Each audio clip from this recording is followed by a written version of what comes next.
too much GH nie Ghana for ahwefo etiefo onipa bi a won subscribe e too much GH no subscribe wo na ehintasem ensema ebuafa oman Ghana so ena ye de bremu one God nie the only one God in GH eho ena de bia mehwe abrochefo ene Ghana for mo mo wiasa fa na me recommend emamo too much GH. So whatever you are saying, say it with care, because tomorrow it will go and it will still bounce back on you. A word to a wise is enough. Thank you.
na esa plemire na ya ne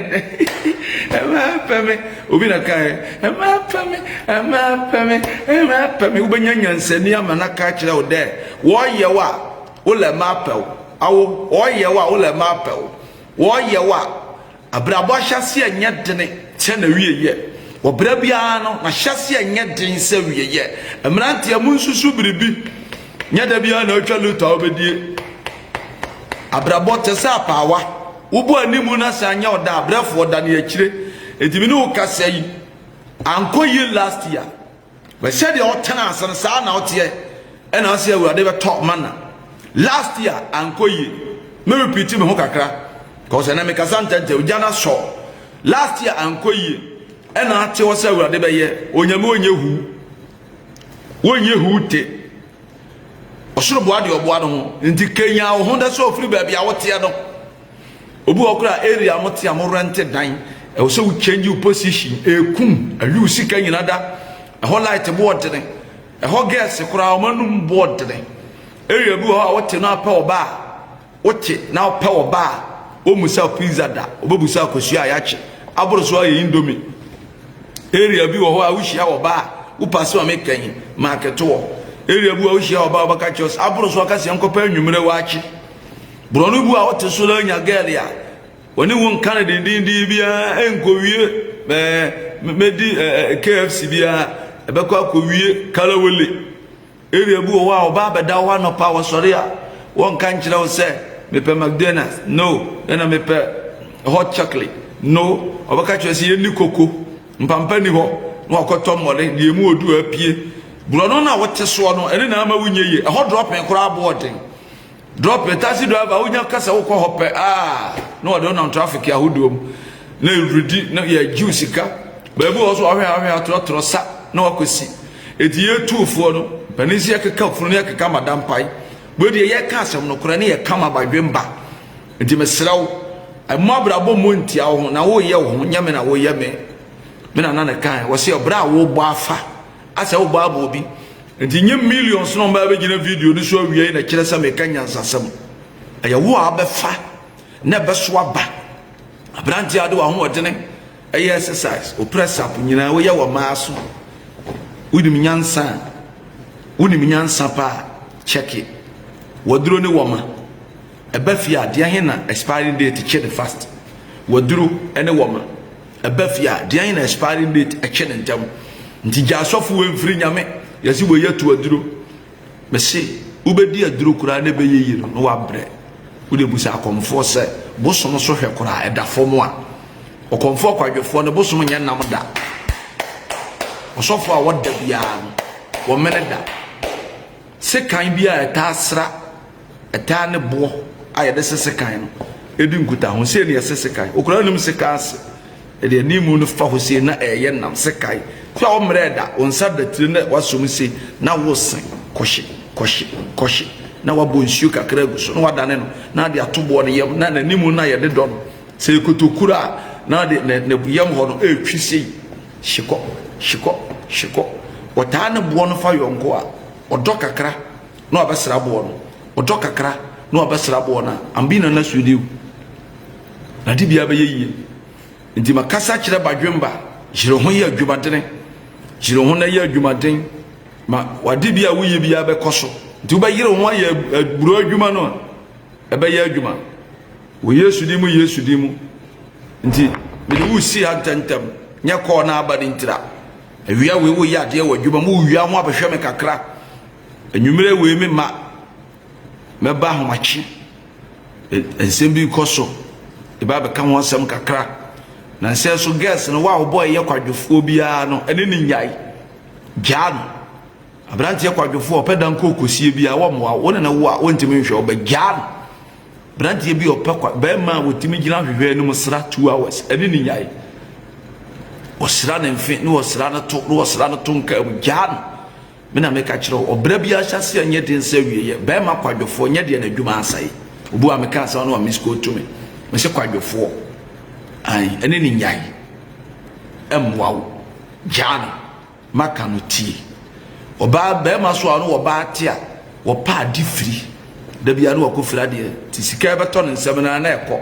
ebe to ne nsem na na ekọ enam ka na ma na ti kwa pa Obofour ya man kan straight sa wo ba bia ne ti a wo ne be wade ya wo pa di free da bia na kadimo nim no nya sa ne ye bobra pesika to ho enwa no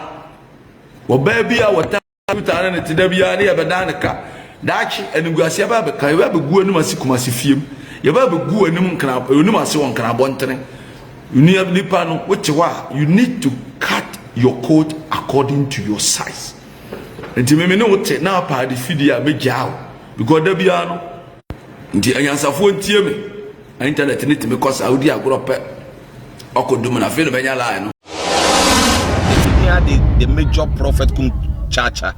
on say me catch was say bomoden na hwe too much gh on say me kan ye nye ne bone pa ne kase ye pe wo wiase ya